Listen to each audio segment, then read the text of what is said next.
Among nation states, Iran's technical advances, particularly in uranium enrichment, strengthen our assessment that Iran is well capable of producing enough highly enriched uranium for a weapon if its political leaders, specifically the Supreme Leader himself, choose to do so. Capability. Obviously, this is a very sensitive issue right now. We're doing a lot with the Israelis, working together with them. And of course, for them, this is, as they've characterized it, an existential threat.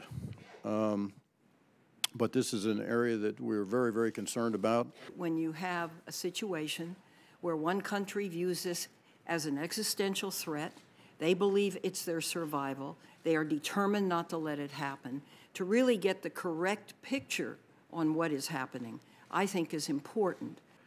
Iran is supposedly, reportedly, trying to be more open this particular time, perhaps trying to reassure countries as it feels the increased bite of the new sanctions, of the Central Bank of Iran sanction, and the reduction in the purchase of oil from some of its key customers.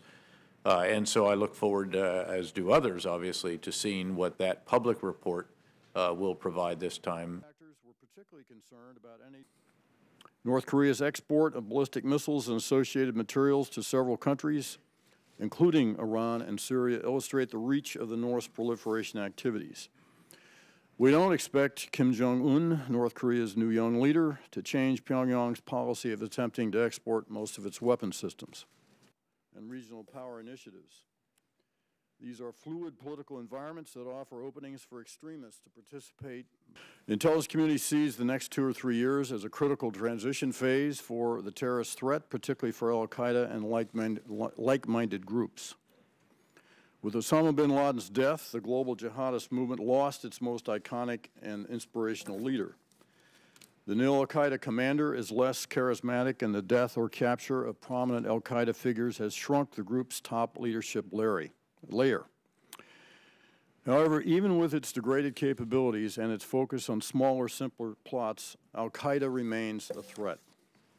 As long as we sustain the pressure on it, we judge that core al-Qaeda will be of largely symbolic importance to the global jihadist movement.